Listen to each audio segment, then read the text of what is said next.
So chances for promotion, like I said, firms or companies that see their staff as an asset would always create that opportunity to promote them when the time is due. Opportunities to solve problems, work in teams, and be creative. Staff, companies that see their staff as assets would ensure that problems are being solved. Whenever there's any encounter in terms of carrying out their function or performance or carrying out their task, and problem arises from there, it should be able to be solved and they should be able to work as a team. If employers treat staff as an asset, they will also make an effort to retain them. They know employees want to be challenged, acknowledged, and rewarded. These employers know that while money may not be the motivator for all employees, it is still important that they may well provide above average wages. This approach is likely to help recruit, retain, and motivate high quality staff.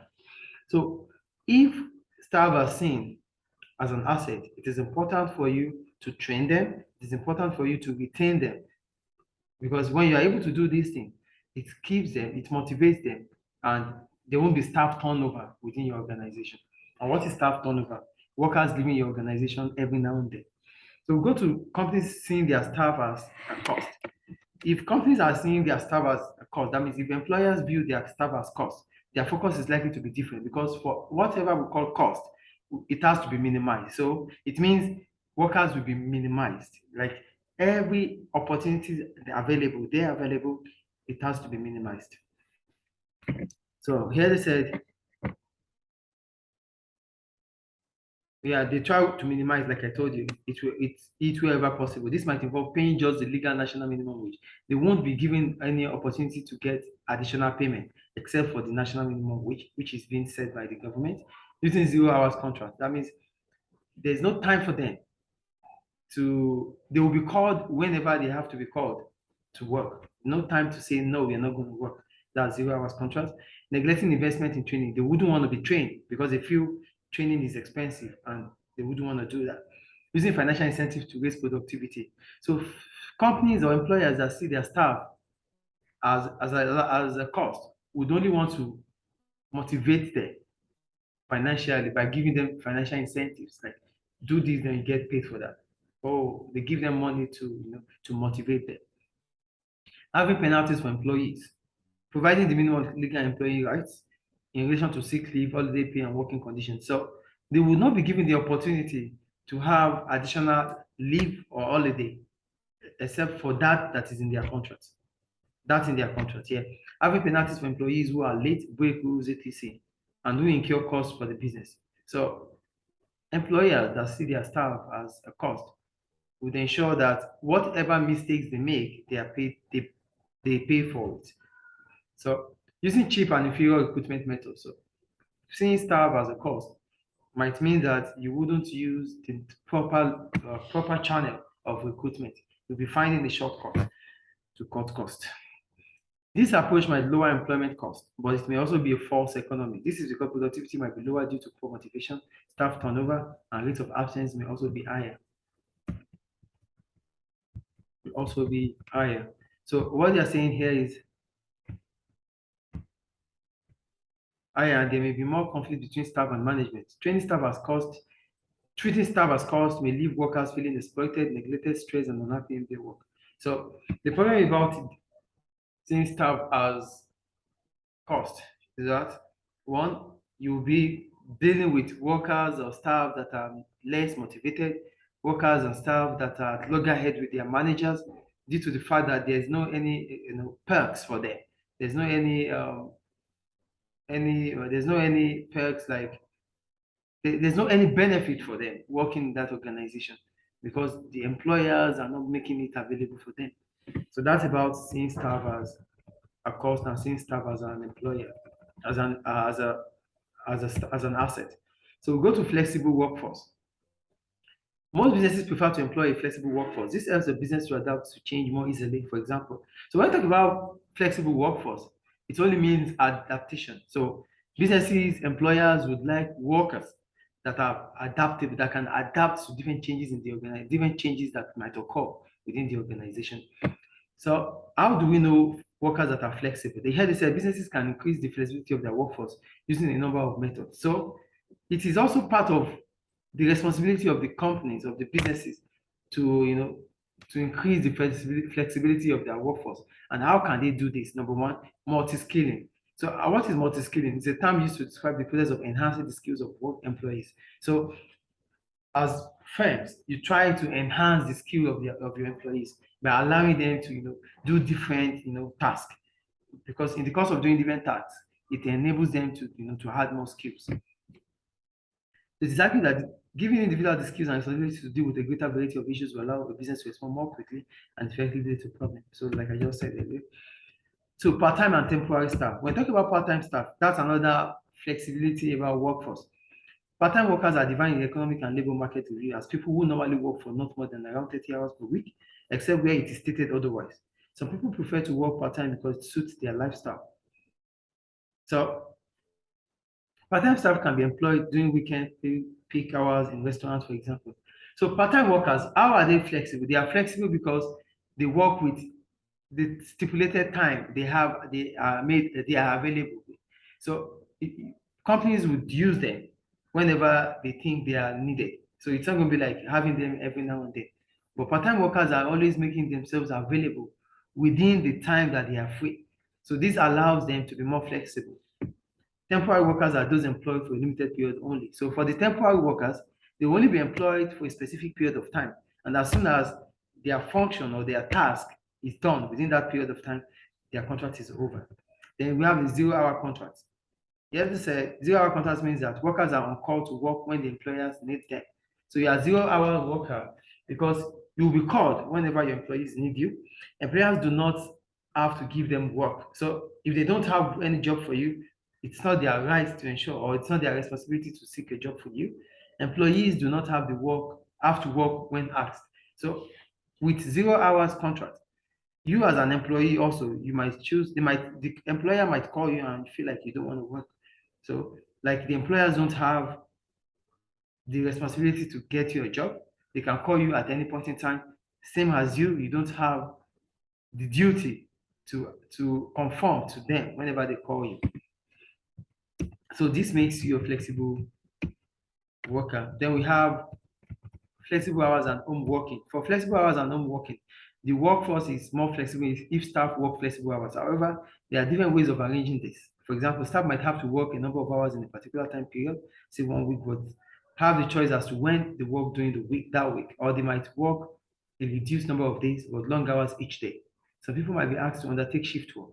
So when you talk about flexible hours and home working, for flexible hours, it means you'll be allowed to work based on the hours that you are available, or probably you work for a very long period of hours within a short period of time or during the day.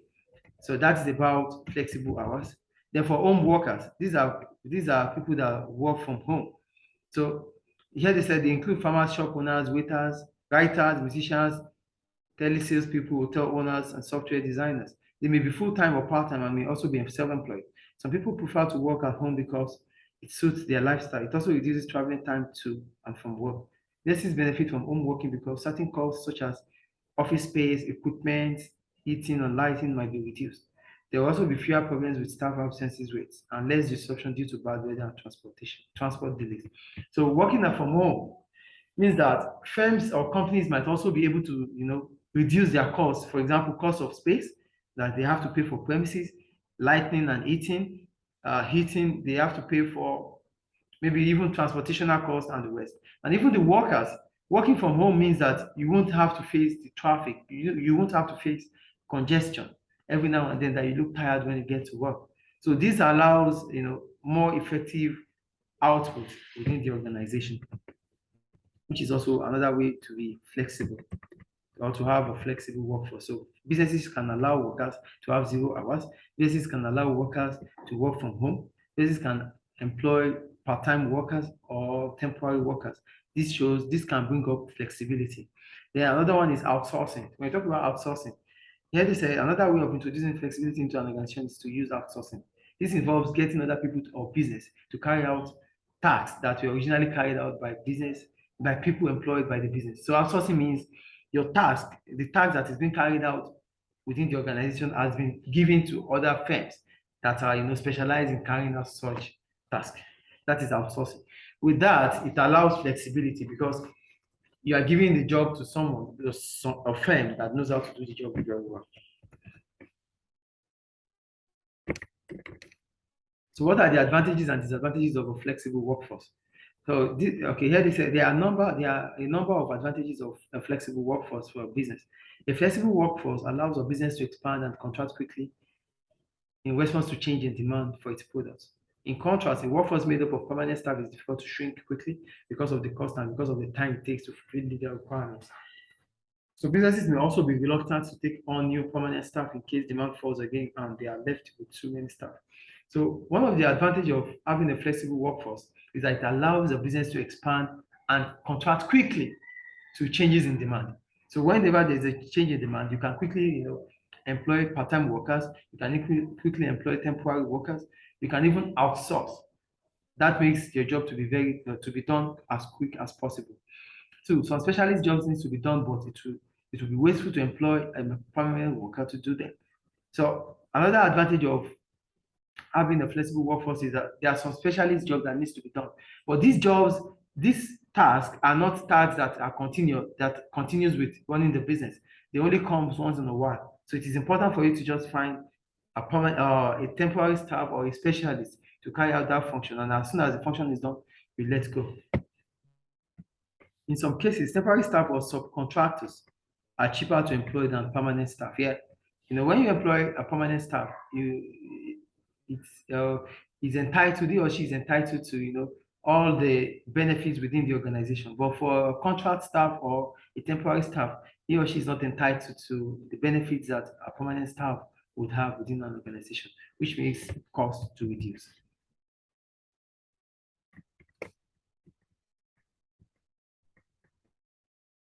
Employers are responsible for training their permanent workers, but okay, let's see here.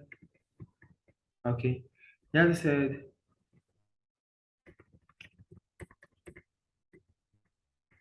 yeah, another advantage is that employers are responsible for training their permanent workers. By outsourcing work or employing temporary workers, businesses may be able to pass that cost onto subcontractors or whoever has paid for the training of a temporary worker. So another advantage about outsourcing, which is a method of finding flexibility within an organization, is that when you outsource, the outsourcing firm will be the one in charge of training, not your organization or not your company, which means your cost will be reduced. Employing workers who can job share or work flexible hours will allow a business to operate more efficiently. So when you employ workers that can work at any point in time, at even odd hours, it allows you to have a longer hours at certain period of time. But what are the problems about flexible workforce? One, peripheral workers may have less loyalty to the business where they work temporarily. They may be motivated mainly by financial gains.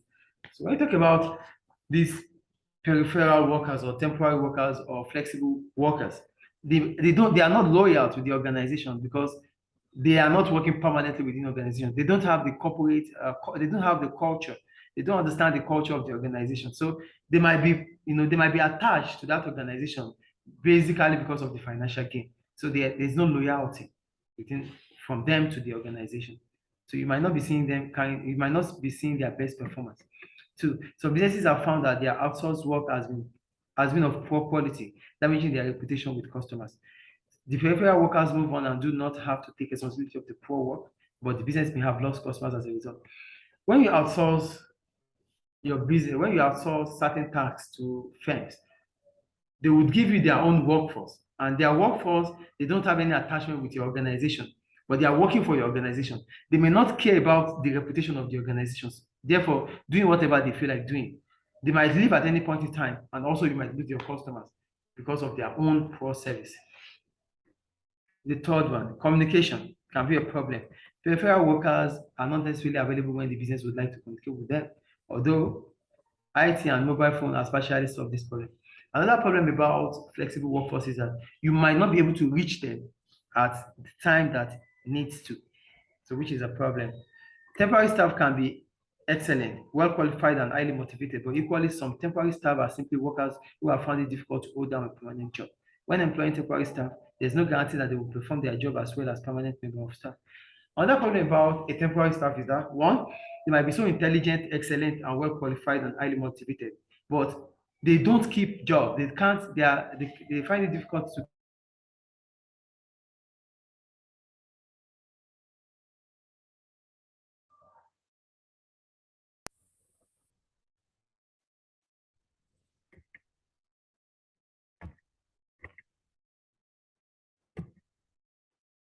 So they find it difficult to keep jobs, which is another problem about peripheral workers.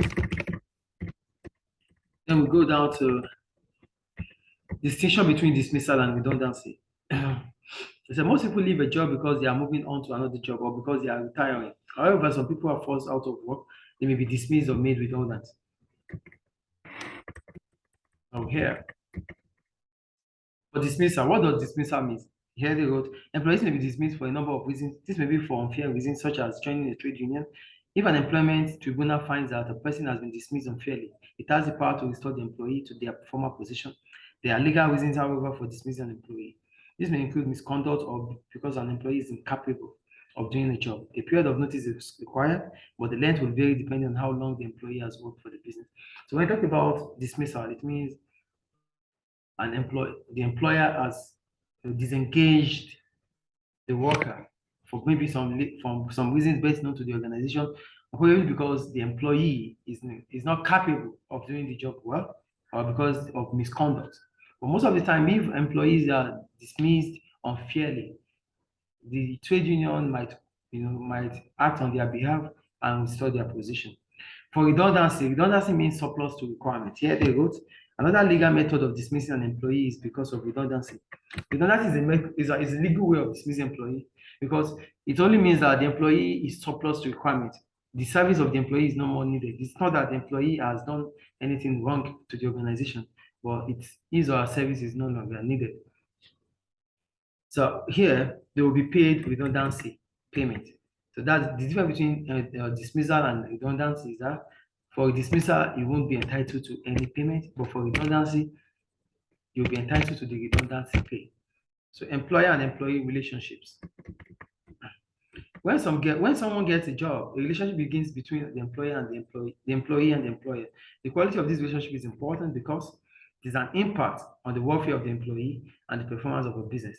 If the relationship develops positively, employees will be relatively happy in their work, motivated and productive. As a result, the business should enjoy an adaptable and cooperative workforce and high levels of skills and output. However, relationship between employees and employers can be difficult. This is because the objective of the two groups are sometimes in conflict, for instance, over the following. So before we go there, when we talk about employee and employer's relationship, this starts that day that the employer tendered or brought forward a contract that has to be signed by the employee. So as soon as they sign the term of contract, then the relationship between employer and employee starts. But most of the time, there are always conflicts between employers and employees. And why are there conflicts? There are conflicts because the objective of the employer is different from that of the employees. So let's look at the different objectives that makes up conflict between employers and employees. Rates of pay. Employers often attempt to restrain wage growth to help control their costs and remain competitive. In contrast, employees want higher wages to keep up with rises in the cost of living and hopefully raise their living standards. Employers want to reduce wages because it reduces their cost. Employees want higher wages so as to meet up with their living standards and to meet up with their daily cost. So this is a conflict. Two, the introduction of technology. Employers are often keen to use new technology because it helps to increase efficiency in the business. However, employees may resist the introduction of technology because they are anxious about learning new production techniques or may fear losing their jobs as work processes are taken over by machines. So employers want to use equipment, they want to use technology because it makes the job to be more efficient. But employees, they feel their task is being threatened with the use of machine that they might lose their job. That is a conflict. Flexible working. Employers prefer to employ a flexible workforce because it helps to manage production more effectively and keep costs down. However, some of the methods used to develop more flexibility, such as 0 hours contract, can be unpopular with employees. Employers want flexible workforce, but this might mean that they would want to employ zero. They want to introduce 0 hours contract, which is not going to go well with employees. Which conflict will come up? Which conflict will be in place? Work conditions. Employees may want better conditions of facilities from employers, such as the provision for care facilities of workers' children. However, employers may consider such things inappropriate or too expensive. Employees, they want conducive environment, they want different benefits, but these benefits will come at a cost, which employers might not be willing to, to accept. Then conflict will arise. So we go on to the relationship that exists between employers and employees can be shaped using 2 approaches. So how do we figure out the relationship between employers and employees? One, we can use the individual approach. So for the individual approach, we can use the individual approach. And for the individual approach, an increasing number of employers develop relationship with employees at an individual level. This means that the terms of employment and disagreement are settled through negotiation between an individual employee and the representative of the organization. For the individual approach, so when conflict arises as a result of what we have discussed earlier, so the company might use an individual approach, meaning they want to discuss directly with the employee, with their so the company will be represented by certain representatives, and they have to deal directly with the employee. That is what we mean by individual approach. Then we have the collective bargaining, which means the employers have to deal with the representative of the employees. For individual approach, the employee has to deal with the representative of the employer. For collective approach, for the collective bargaining approach, it means that the employers have to deal with the representative of the employees, which might be the trade union. So we'll go on to the advantages and disadvantages of using collective bargaining. One, using collective bargaining, agreements are transparent and legally enforceable. That means for collective bargaining, it is going to be like people sitting down together and taking whatever they need to take without everything will be seen and clear and clean. It may be more cost effective to have just one set of negotiation. And for collective bargaining, the negotiation might be done once and for all, which means costs will be reduced. Rules and terms are more likely to be respected by both parties. So whatever the situation is, whatever they agreed on, they might respect it. Unfair treatment of individuals who are bullied or favorites of their managers may be avoided. So everything will be plain and clear. There will be objectivity. Employee representatives are democratically elected. So those that are going to represent the employees are those that have been elected to do so. So it's not going to be like based on influence. But what are the problems of collective bargaining? Number one, negotiation can result in more bureaucracy and take longer. So sometimes collective bargaining takes a lot of paperwork, a lot of communication, a lot of sittings before they can reach a compromise, which might take a longer period of time. So the view of individuals are not always reflected by unions.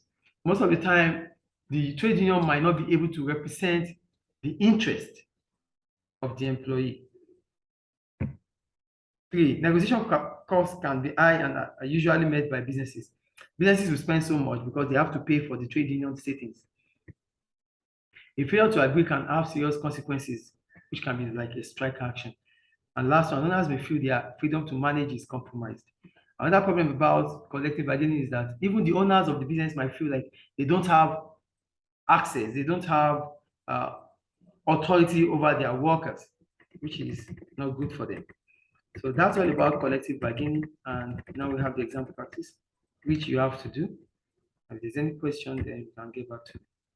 Thank you.